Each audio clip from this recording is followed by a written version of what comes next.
Hi guys, welcome back to the channel. And finally English का board exam खत्म हो गया।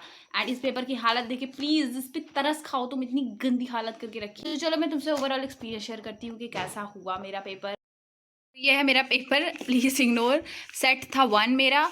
अब तुमको बताती हूँ पेपर कैसा गया, ठीक है भाई। पहला तो जब मैं सेंटर पे पहुँची, मेरी जो इंग्लिश की टीचर थी वो आके खड़ी थी, उनको इग्नोर करके तुरंत अंदर चल ली। बिकॉज भाई मेरे को ऐसे डर लगता है भाई, हमारे स्कूल में तुरंत 2 चोटी। एक तो मेरे बाल छोटे हैं तो मैं ऐसे पोनी बना के गई थी। मुझे ये डर लग रहा था कहीं वो मेरे बाल खुला के वही चोटी ना बनवाने लगे भाई, अलग से जो बेइज्जती होती। पहले तो भाई मेरे डर के मारे फटी थी कि भाई अनसीन पैसेज में लगने वाले हैं। But like overall reaction was good. इस बार का रीडिंग सेक्शन वॉज मतलब ऐसे मेरे सेट का तो बहुत ही अच्छा था। क्वेश्चंस बहुत अच्छे थे, ठीक है। ये सारे क्वेश्चन तो देखो, ये 2 हो गए, सब कुछ तुम्हें इसमें मिलना था, ठीक है। तो थोड़ा सा दिमाग लगाना था। बाकी पेपर वॉज, ये जो सेक्शन था अनसीन पैसेज अच्छा था। मैं जब 10th में थी तो इतना गंदा अनसीन पैसेज आया था 10th का कि भाई वो तो बहुत टफ था एज़ कम्पेयर टू दिस। तो अनसीन पैसेज दोनों अच्छा था।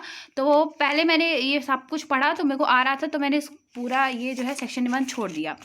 मैं सीधा गई सेक्शन बी पे और मैंने यहाँ से स्टार्ट किया पेपर करना, ठीक है।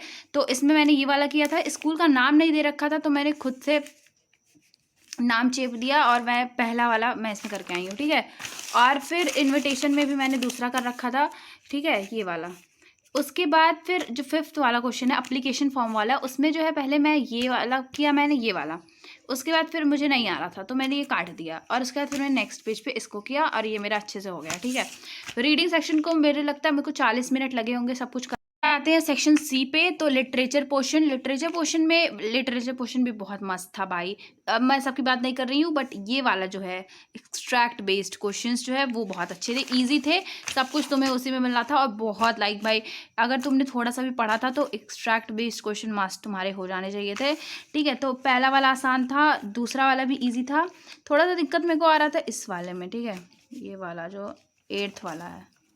उसके बाद फिर आते हैं इस वाले क्वेश्चन पे। तो इसमें से देखो, पहली बात, फ्लेमिंगो के क्वेश्चंस में से बन ही नहीं रहे थे, ठीक है।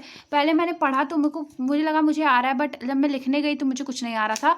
तो इसमें जो है मैंने सिर्फ रिलेटेड टू चैप्टर जो मुझे कुछ समझ में आ रहा था वो किया, तो 5 कर दिए। बाकी फिर ये इजी था, ठीक है। तो फ्लेमिंगो नहीं इतना अच्छा था, लेकिन विस्तास के क्वेश्चंस अच्छे थे। फिर भाई इधर 5 नंबर के क्वेश्चंस कंफ्यूजिंग नहीं थे, लाइक इजी था। तो सब में लाइक मैंने एक में एक, इस वाले में 1 पेज लिखा है, इसमें 1.5 पेज लिखा है। बाकी आर्टिकल में भी मैंने 1.5 पेज लिखा है, ठीक है। तो that's all about the paper was 10/10। Paper बहुत अच्छा आया था। अगर मेरा 90+ नहीं आता है तो मुझे समझ लेना कि तुम I am the most Ganwar person in this world, क्योंकि भाई इस पेपर में 90+ नहीं आएगा तो किस पेपर में आएगा, ठीक है।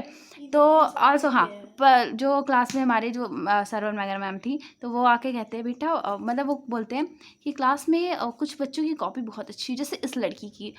And like the most embarrassing moment अगर, बट मेरे हिसाब से मैंने बहुत अच्छा पेपर करके आई हूँ, फोड़ के आई हूँ। पेपर एकदम कम बैक हो गया है। अब पेपर है बायो का।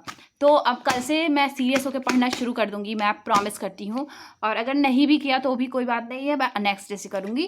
बट अब देखो, मैं बायो वाला प्लान तो तुमको अब इसमें थोड़ा सा हिंट दे देती हूँ। तो पहले मैं लास्ट की चैप्टर्स करूँगी, क्योंकि लास्ट के चैप्टर्स मैंने एक ही बार पढ़े हैं और वो मुझे बिल्कुल नहीं आते हैं, ठीक है। तो अब मिलते हैं तुमसे नेक्स्ट वीडियो में। सब्सक्राइब कर देना चैनल को। ऑल्सो लाइव अभी करते हैं, बात करते हैं पेपर के बारे में, याद है।